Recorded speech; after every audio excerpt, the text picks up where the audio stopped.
Okay, finally got him convinced we're going to stand and do this. It's a tough crowd here. All right. All right, is Ann is not coming up to answer? You okay.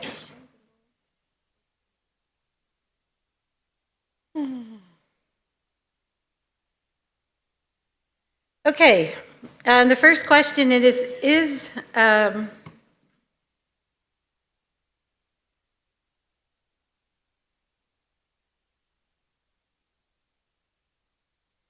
the state of California required to submit section K0510C and D in column 1?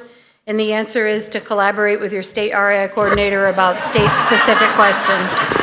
We don't have them all memorized. But the problem I'm having here is that I'm not, Bridget, I need you, is Bridget in here? I need you to give me a hand with this sheet, please.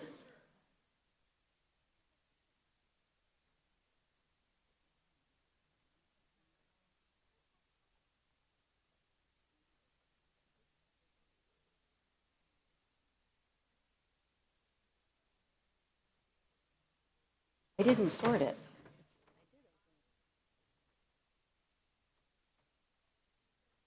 Okay, she's resending me. Sorry about that. The next one is, do we have a tentative release date for the RAI User's Manual? Oh, we do. Thanks for asking. So within the first 2 weeks or so of September, so early September. September, yep.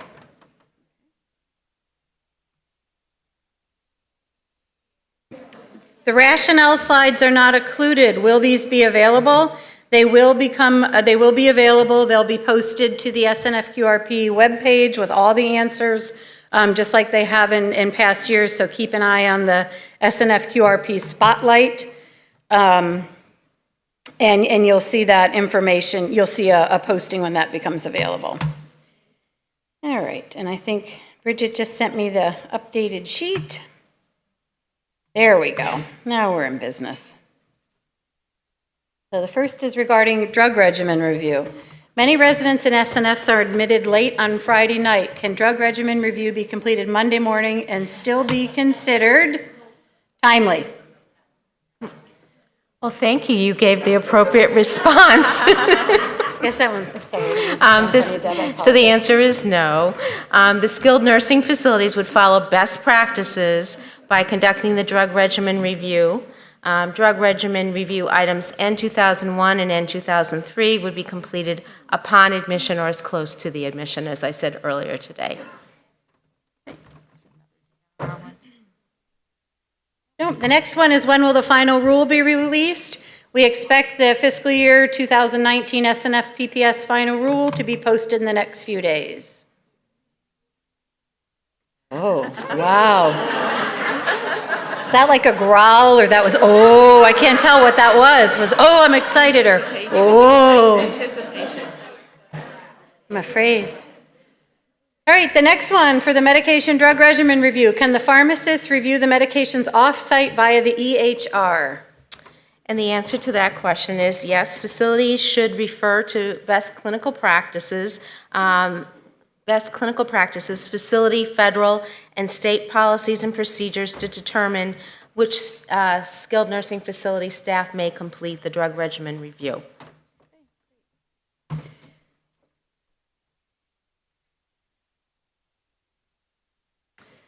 Let's see, we told you the rationale slides. Must moisture-associated dermatitis be diagnosed notes by, or diagnosed/notes by an MD, NP, or can a nurse determine this based on the definition independently? And it said, within the scope of clinical practice, a nurse may complete a skin assessment and can determine moisture-associated damage. It does not need to be diagnosed with a physician. I would add to that that you want to follow all your applicable licensing and practice guidelines in your given state.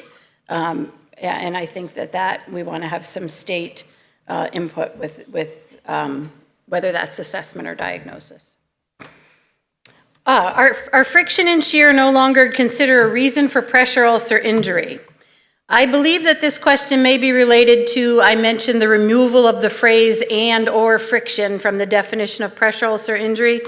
The removal of this phrase from the definition does not imply that friction and shear are not pressure ulcer risk factors. In fact, in the health-related quality of life section of the rationale for item M0100, CMS states that pressure ulcers and injuries occur when tissue is compressed between a bony prominence and an external surface, and in addition to pressure, shear force and friction are important contributing factors to pressure ulcer and injury.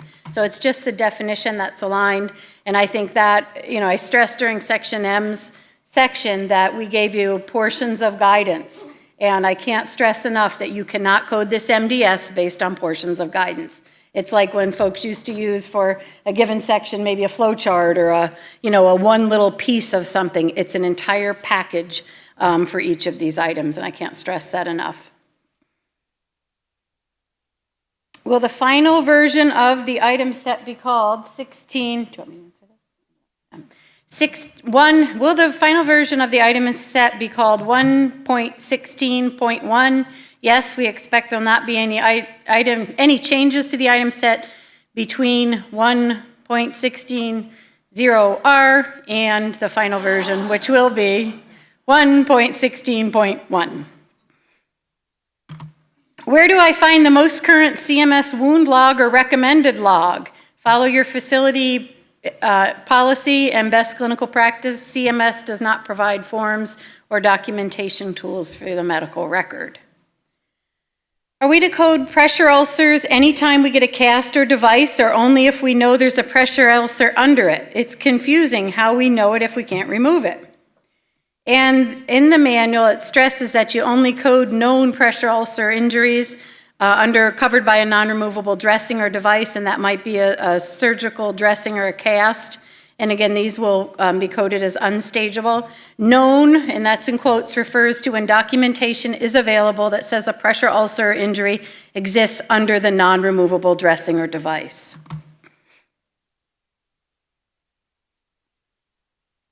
Is the purpose for calling a stage 4 now covered with eschar a means of capturing worsening?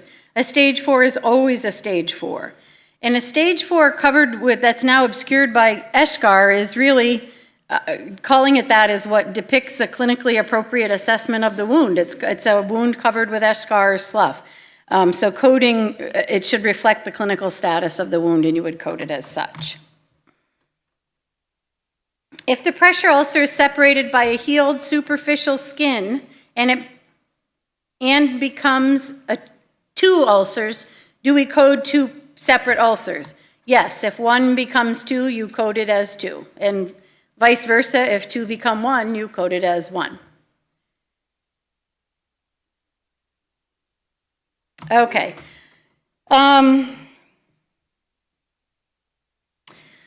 If the resident is admitted with a stage 3 pressure ulcer that subsequently becomes covered with slough, the slough is removed prior to discharge, remains as stage 3, is it present on admission? So I wrote up a couple of clinical scenarios with this, and let me just grab those. Bear with me one second.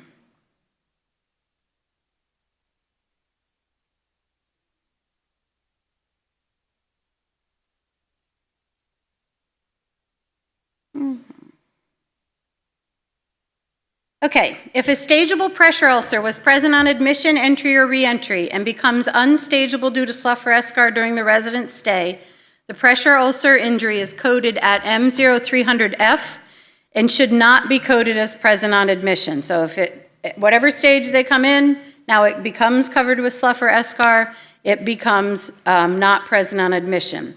So my example is a resident arrives with a stage 3 pressure ulcer that's subsequently obscured by slough or eschar.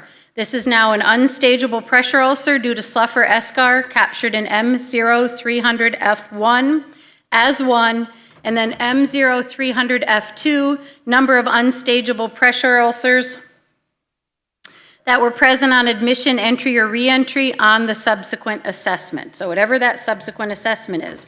That could be your discharge assessment, that could be a 14-day or a 30-day or whatever.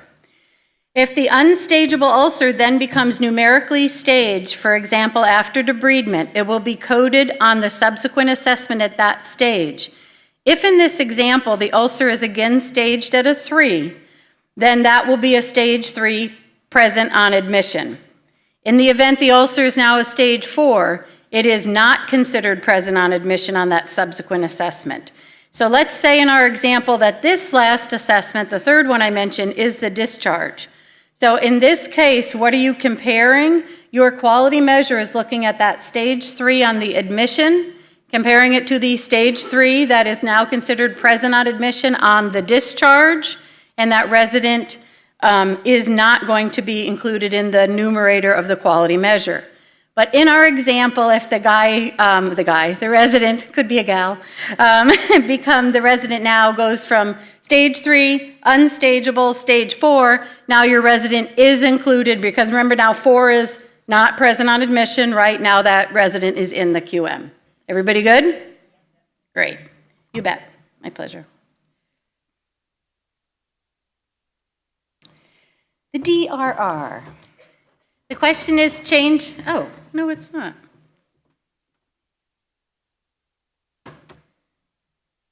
The question was about, we've got it mixed up here, but it was about the DRR measure being endorsed by the NQF. Oh, okay. Thanks, Jen. So the drug regimen review measure has not been endorsed by the National Quality Forum at this time. To the extent that we adopt measures under our exception authority, got little boxes here to see if, oh, okay. To the extent that we adopt measures under, this is from the 2017 fiscal year SNF QRP final rule. To the extent that we adopt the measures under our exception authority, we intend to seek NQF endorsement of these measures and will do so as feasible. And if you'd like to obtain more information, I refer you to the fiscal year 2017 SNF QRP final rule posted on the CMS SNF QRP webpage. Oh,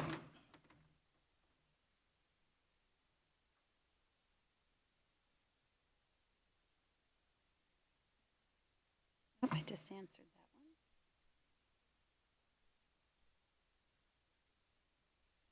that one. This is another drug regimen review. Use of medication without evidence of use. Would an example be antipsychotic without diagnosis? The use of any Somehow we got extra words in there. use of medication, use of any medication without a clear indication.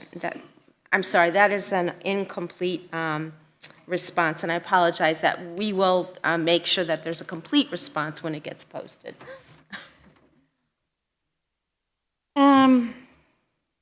I think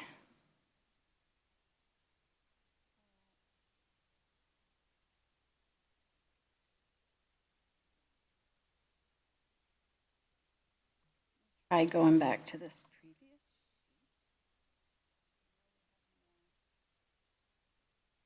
You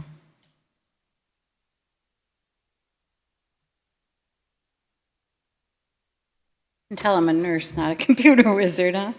Like, sorry. Okay.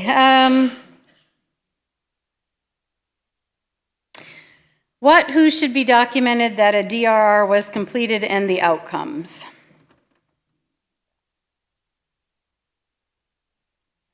Okay, all right.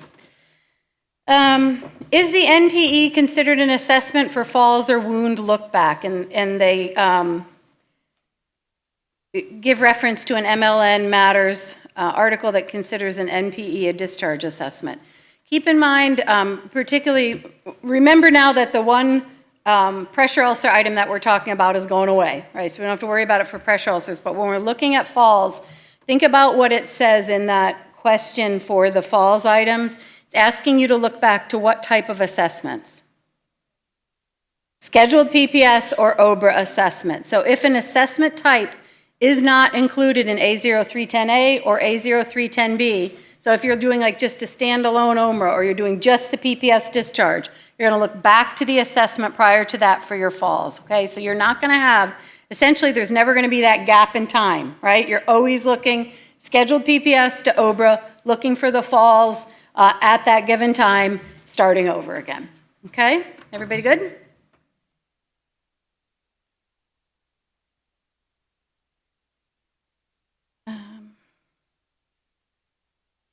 I think at this point, that is all we have compiled answers for. Seems like we did more than that, but I'm not seeming to find them.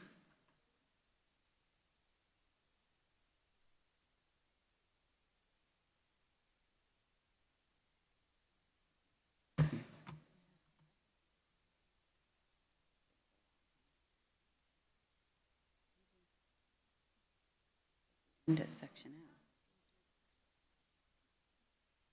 There, yeah, there's a lot more.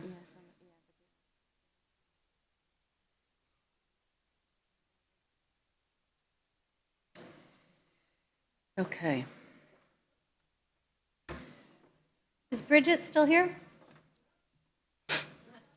So Bridget, I think we've got all that are highlighted in yellow for today. I'm not sure if we had a issue with version control or, okay, then we have, oh, we're down.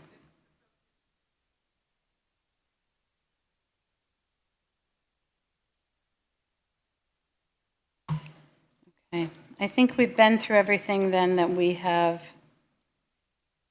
I don't know.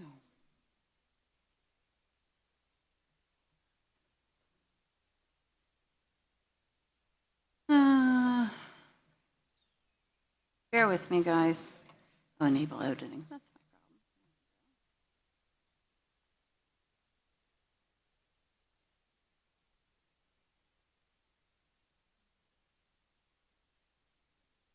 problem.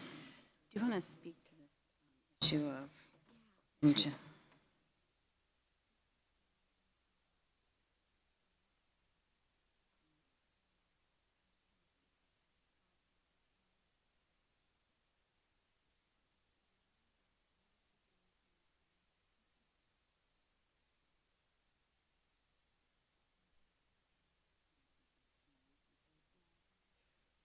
Okay, I think we are set for today with all that we've gotten. We've been working through the afternoon to try to compile them, and we'll continue to do so we have more at the end of the day tomorrow. So at this point, here comes our official MC. I'm about to get fired from MCville. Thanks, Tom. Thank you, guys.